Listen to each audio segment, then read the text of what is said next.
is Math 10150 Lesson 6, and in this video we will do linear inequalities in 1 and 2 variables. So first, linear inequalities in one variable. They look most simplest form. Linear inequalities in one variable look like this. The inequality sign can be strict inequality like less than or greater than.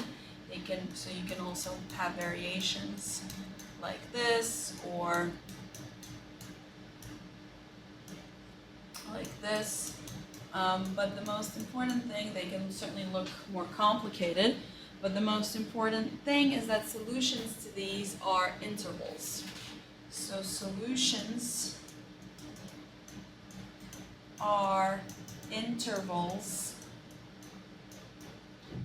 on the real line. And we specify solutions to linear inequalities in interval notation, and sometimes we can be asked to graph them. So just as a reminder, how to write something in interval notation. So if you get down that your linear inequality looks like this, x is less than a, in interval notation that looks like negative infinity to a. And if we want to graph that on the real number line, we would use either an open parentheses or a parentheses or a circle, and we would shade in everything less than a. Another type of interval is we have x less than or equal to a, then an interval notation that is negative infinity to a, square bracket, and then the graph of that would be the real line, everything including a and below. So the first one, x strictly less than a, is all numbers less than a but not including a. The second one, x is less than or equal to a, are all numbers on the real line less than or equal to a. Likewise, if we want to specify something as x greater than a, then this will be a to infinity. And on the real line, we would graph that like this with an open parentheses and shade everything to the right. Similarly, x is greater or equal to than a would look like this, a bracket a to infinity, where we would include a in our solution set and shade everything on the other side. So we're going to look at some examples, and solving linear inequalities in one variable is exactly the same as solving linear equations in one variable. We treat it exactly like an equation until we have to multiply or divide by a negative number, which I'll demonstrate when that happens. So we need to solve the following inequality: 3 times 2x minus 4 plus 4x is strictly less than 4 times 3x minus 7 plus 8. So again, we treat this exactly as we would as if we had an equal sign instead of that less than sign, except when we run into multiplication or division by negative numbers. So I'm going to simplify this by distributing through the parentheses.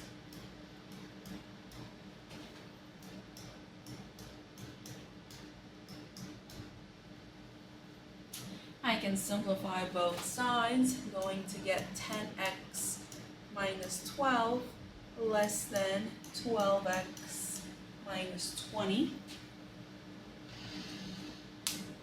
And then I'm going to add 12 to both sides, so I get 10x is less than 12x minus 8. And then I'm going to subtract negative 12. When I subtract or add, I don't do anything to my less than or greater than sign. But now I'm in a situation where I have to multiply or divide by a negative number. So here I'm going to have to divide by -2. Since this is a negative number, I have to, when I divide, -8 divided by -2 is 4, I have to flip the inequality sign.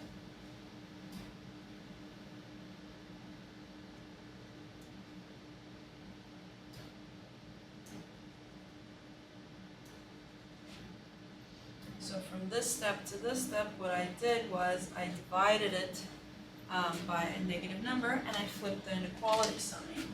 And my solution in interval notation is anything greater than 4, but not including 4. So my solution looks like this. This is my solution in interval notation.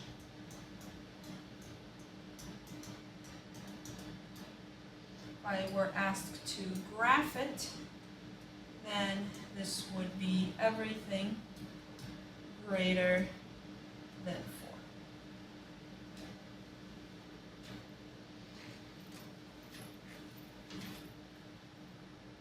So, a word of caution, whenever multiplying or dividing by a negative number,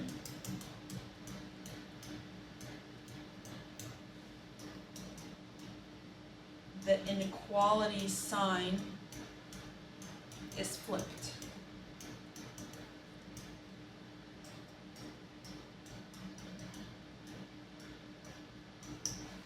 Okay. So we're going to do another problem with a linear inequality in one variable, and this time we're going to have some fractions in it. And the procedure for solving them is going to be exactly the same. So in this problem, we're asked to solve the following. 2x minus 3 over 4 plus 9 is greater or equal to than 3 plus 4x divided by 3. So there's a lot of fractions here, and I want to get rid of them. To get rid of them, I want to multiply both sides by 12. So what I'm going to do is I'm going to multiply by the least common denominator, which is 12 in this case. So if I'm going to multiply everything by 12, let's do this carefully. I'm going to write down this extra step before we start canceling.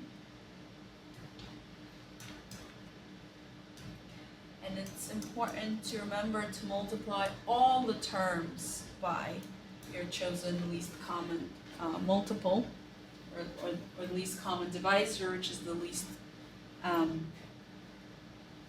common denominator, which is the least common multiple of the denominators, greater or equal to then 12 times 3 plus 12 times 4x divided by 3.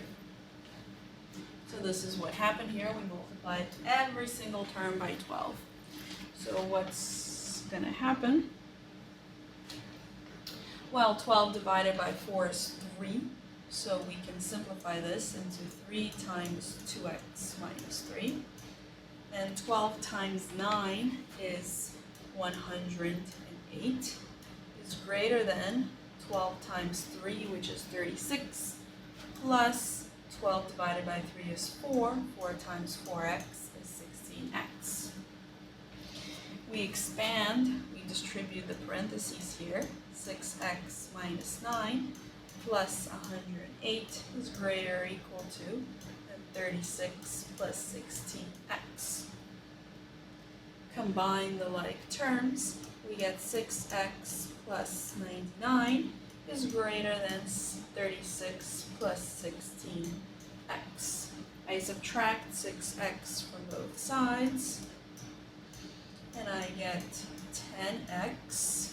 Remember, subtracting, you don't have to flip the sign. And I subtract 36, and I get 63 is greater than 10x. Finally, I divide by 10. This is a positive number. I don't have to change my sign. And I get that x must be less than 63 over 10. I can leave my answer in fraction notation.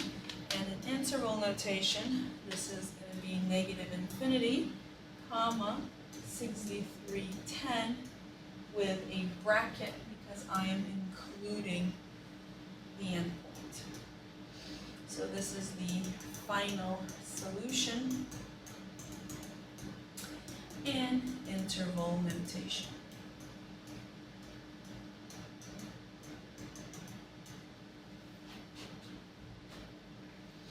So these were inequalities in one variable. Next, what we're going to do is linear inequalities in two variables. So a linear inequality in two variables in the most general form looks like this. Ax plus by is less than c. The less than sign could also be greater than, or less than or equal to, or greater than or equal to. And the solutions are half planes. Solutions are half planes. So what we first do is we first find the line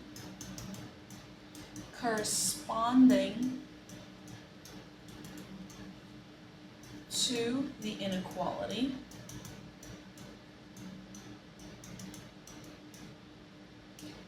Graph it, and then use a test point to shade in one side. And I'll explain how to do that in examples. So, for example, this general form of this inequality in two variables can be the corresponding line. So the corresponding line here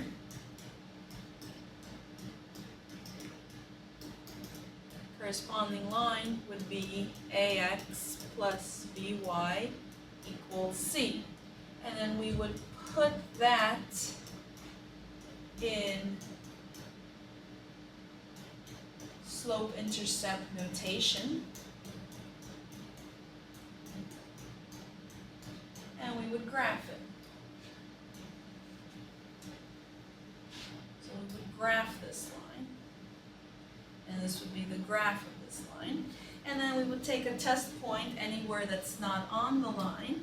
And if the test point, which is an ordered pair, x comma y, satisfies the original inequality, then we shade in that side. If it doesn't, we shade in the other side. And so we shade in a half plane.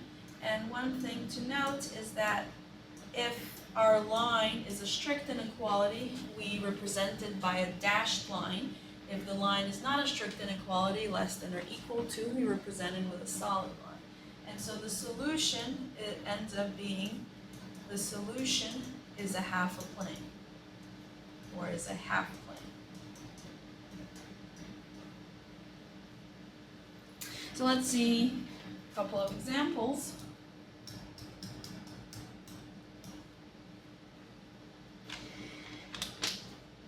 We are asked to find the solution set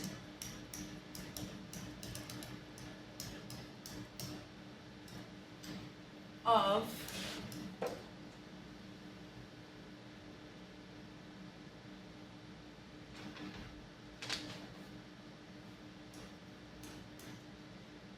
3y plus 2x less than or equal to 18.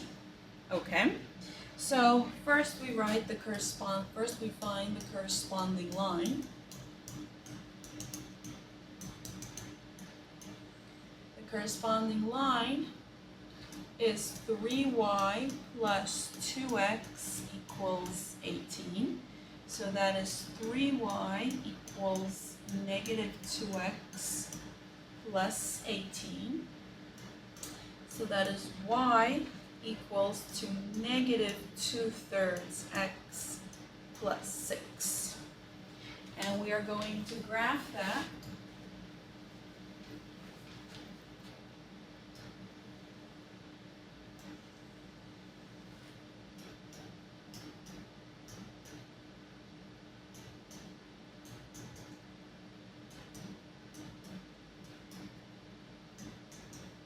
So this line, because we figured out the corresponding line, it's going to have y-intercept 6. So it's going to go through 0, 6, and it has slope negative 2/3. So for a rise of negative 2, it has a run of 3.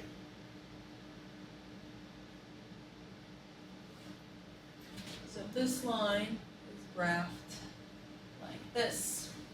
And this is the line. We draw it in solid and not dashed because this is less than or equal to. And then we work with a test point. So a test point is anywhere that's not on the line. Usually if the origin is not on the line, that's a good point to test.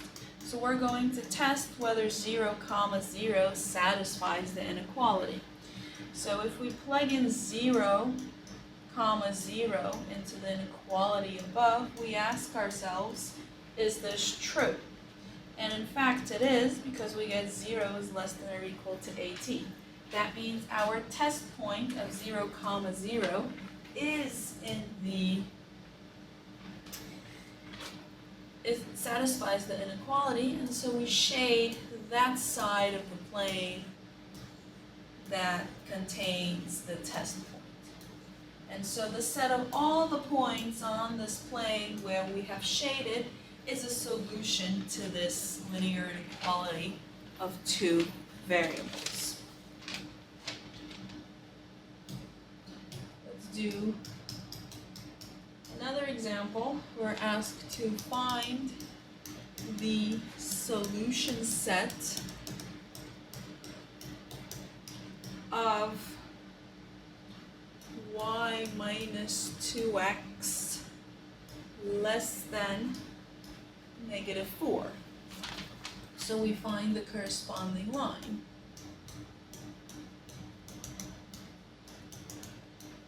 The corresponding line is y minus 2x equals negative 4. Put it slope-intercept form, we get y equals 2x minus 4. We can graph that. Again, if you're rusty in graphing lines, you should review that.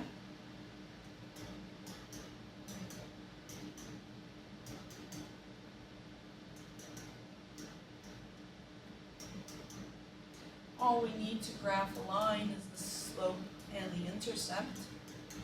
So in this case, our y-intercept is negative 4, and our slope is 2. That means for a rise of 2, we have a run of 1. And we draw our line dashed because this is a strict inequality. And now we do a test point. The origin is not on our line, so we can use that for a test point. Our test point is 0, 0, so we plug in 0 into the inequality. Y minus 2x is less than negative 4, and we ask, is this true? Well, is it true that 0 is less than negative 4? And no, it's not true. That means our test point is not in the half plane that is the solution, so we shade the opposite half.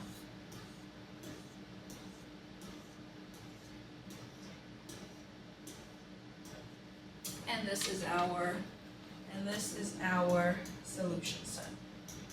Everything that is shaded is our solution set. In the next video, we will be doing systems of linear inequalities.